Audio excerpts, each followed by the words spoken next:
இப்போ நீங்கள் இங்கே பார்க்குறீங்க இல்லைங்களா, இந்த வண்டிங்க எல்லாமே வந்து இலங்கைக்கு ஏற்றுமதி ஆகக்கூடிய வண்டிங்க. இந்த மாதிரியான வண்டிங்களுக்கு இலங்கையில் நல்ல ஒரு மார்க்கெட் இருக்குது. ஸோ அதனால் ஜப்பான்லேருந்து இந்த வண்டிங்களை வாங்கி எல்லாமே புது வண்டி. இதெல்லாம் வந்து பார்த்திங்கன்னா இன்னொரு 1 வருஷம் கூட பழசு இருக்காது. இதெல்லாம் வந்து பார்த்திங்கன்னா புதுசு, அப்படியே பிராண்ட் நியூ, அப்படியே வாங்கி வந்து நிறுத்தியிருக்காங்க.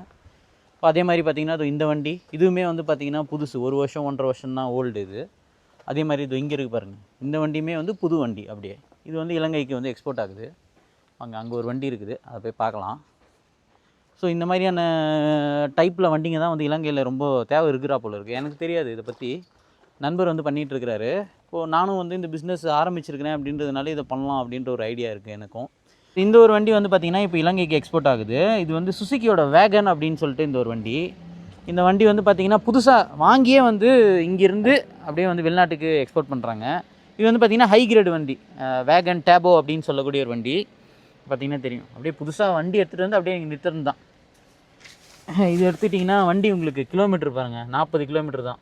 அப்படியே எடுத்துகிட்டு வந்து டேரெக்டாக இறக்கி இப்போ இங்கேருந்து வந்து பார்த்திங்கன்னா டேரெக்டாக உங்களுக்கு வந்து எக்ஸ்போர்ட் ஆகும். இது வந்து டாப் கிரேடு வண்டி அப்படின்னு வந்து சொல்கிறாங்க. மாடலில் வந்து டாப் கிரேடாமா, எல்லா ஃபெசிலிட்டியும் வந்து இதில் இருக்குது அப்படின்னு சொல்கிறாங்க. இருக்கிற இந்த வேகனில் வந்து இது டாப் கிரேடு அப்படின்னாங்க. நீங்கள் பார்த்தீங்கன்னா ஸ்டார்ட் ஸ்டாப் பட்டனு. இப்போ இந்த வண்டிக்கு வந்து டிமாண்ட் இருக்குது அப்படின்றது நான் இப்போ தான் வந்து கேள்விப்பட்டேன். எனக்குமே நிறைய குவைரிஸ் நீங்கள் பண்ணுறீங்க. நேவிகேஷன் கிடையாது, இதில் காலியாக இருக்குது பண்ணுறீங்க. பட் ஆனால் என்னென்னா எனக்கு நேரம் இல்லை. இப்போ தான் வந்து ஒரு கொலாபரேஷன் வந்து பண்ணலான்ற ஒரு ஐடியாவில் இருக்கேன். ஆட்டோமேட்டிக் இந்த டோர் எடுத்துக்கிட்டிங்கன்னா இப்போ இந்த பக்கத்தில் நம்ம 2 பேர் 3 பேர் உட்கார்ற மாதிரி இருக்குது. பின்னாடி வந்து பார்த்திங்கன்னா நம்மளுக்கு காலியாக இருக்குது. ஸோ இந்த வண்டி வந்து பார்த்திங்கன்னா டோர்ஸ் எல்லாமே வந்து உங்களுக்கு ஃபுல்லி ஆட்டோமேட்டிக்கு.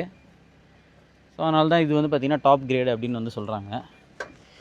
ஸோ இந்த மாதிரியான வண்டிங்கள்லாம் வந்து இலங்கைக்கு வந்து எக்ஸ்போர்ட் பண்ணலாம் அப்படின்ற ஐடியாவில் இருக்கேன். உங்களுக்கு குவைரிஸ் இருந்தால் கேளுங்க. இப்போதைக்கு வந்து பார்த்திங்கன்னா கொஞ்சம் பிஸியாக இருக்கிறதுனால என்னால் பண்ண முடியல. ஃப்யூச்சரில் வந்து பார்த்திங்கன்னா இதெல்லாம் பண்ணலான்ற ஒரு ஐடியா இருக்குது.